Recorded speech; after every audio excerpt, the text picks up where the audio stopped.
Nikki Haley, welcome. I want to circle back, if we can, to politics, because we've got to hit this border situation. So the president now says, and AOC is accusing him of basically mimicking Donald Trump, mimicking what others have done that has worked. What's your take on Biden suddenly saying, oh, yeah, I can take executive action to fix the border? I mean, it's just amazing what took him so long. I mean, the only thing that's affecting him now are the poll numbers, and anybody that governs by poll numbers isn't really governing. But I think you have to look at what happened last week. I mean, we had a border bill in Congress, right?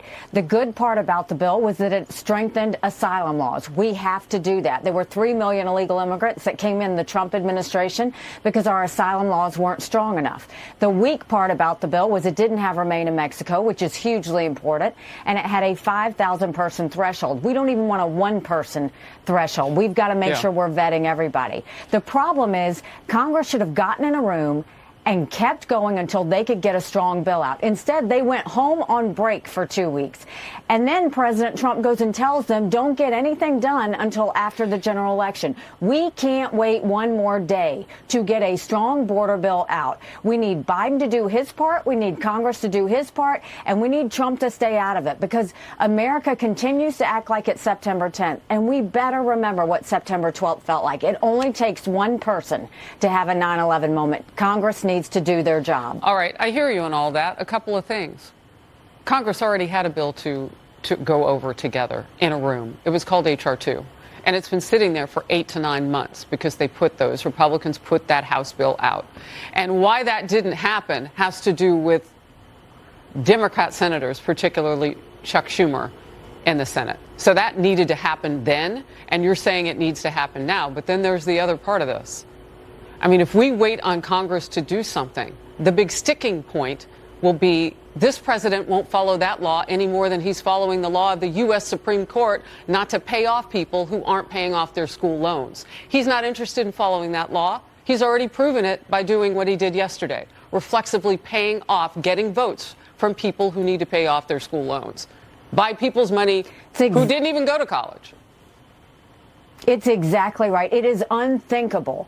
And it's the worst of socialism when you see that he is basically making people who didn't go to college pay for those who did go to college. Michael and I spent years paying off our student loan debt. But if you want to talk about that, what we're really getting to is we can't let Biden or Kamala Harris have another administration. And if you showed a lot of polls in the front, the one you should have showed was the Marquette poll that just came out, that shows that Trump and Biden are margin of error. We're going to once again be biting our nails, wondering if Trump can pull it off, and he can't. I defeat Joe Biden by 18 points in the Marquette poll. The thing is, we have to make sure that we can win. We want to do all these changes in our country. None of those changes matter if we can't beat Biden. And we've got to get that done. And that's why these primaries matter, is we can talk about who we like all day long. But at the end of the day, if who you like can't win, then we're in a whole ball of mess, and we cannot take 4 more years of Joe Biden. How do you get there? This Saturday, the primary. How do you get there beyond the state when you haven't won a state yet? How do you win your first state? I mean, it's amazing to say I haven't won a state yet. You've only had 3 states that have voted. Well, it's not amazing. We need to South go ahead and let Carolina's winner take all. I mean, we need to let he's going to pick up more delegates. South Carolinians have not voted yet. South Carolinians have not voted yet. Fair. Look, if you and everybody else tells me to get out of this race, I'm not telling you anything. It would be the longest general election race in history. Keep in mind, 70% of Americans have said they don't want Trump or Biden. They are the most disliked politicians in America. 60% of Americans have said Donald Trump's too old and Joe Biden's too old to run for president.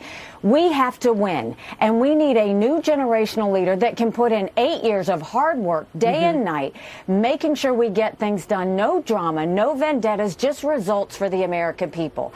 I'm determined to go to every single state and give people the right. If 70% don't want Trump or Biden, let them have another option. Let's let them vote. Let's let this play out. 10 days after South Carolina, 20 plus states and territories will vote. Let's let that happen. Real quickly, and I'm going to ask my team for grace on this. Saturday, February 24th, the same day as your primary, is 2 years exactly to the date that the war started when Russia invaded Ukraine. I'm wondering, with 48% of Americans in a recent poll saying that they thought we didn't need to spend more, that we've spent too much already. They wanted to know exactly where the dollars are going to Ukraine. With that kind of headwind, you have advocated for continued aid for Ukraine. Can you make that case, and can you convince people to see it your way? Well, first of all, I think we should never govern by the polls. I think we need to tell people the hard truth. I blame Joe Biden because he has never once told the American people why they should care about Ukraine. And I think we have to look at the fact that I don't think we should give cash to any country, friend or enemy, because you can't follow it and you can't hold it accountable. But in this situation, the reason it matters so much, Harris, is because Putin has said once he takes Ukraine, Poland and the Baltics are next. Those are NATO countries. That immediately puts America at war. This is about preventing war. We should give them the equipment and ammunition they need to win.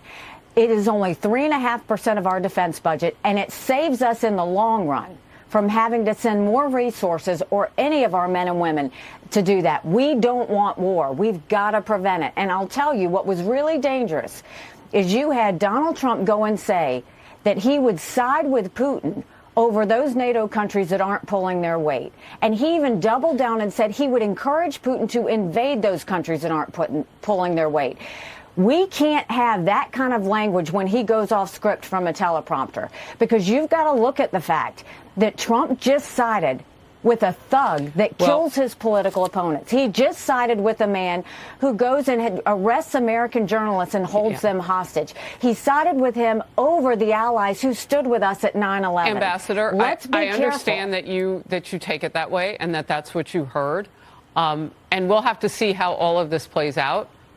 This president didn't have an invasion by Putin on his watch, the only one in recent presidents. So there is that to be said about it. I can't wait for you to debate him or somebody along the way to give Americans you say deserve that choice. And you're right about that. But we'll see. You got to win a state. And we'll be watching on Saturday. And he should debate. He should debate. He should answer these questions about Ukraine. He should answer questions about Social Security and why he wants to cut benefits. He should answer questions about raising taxes. Those matter.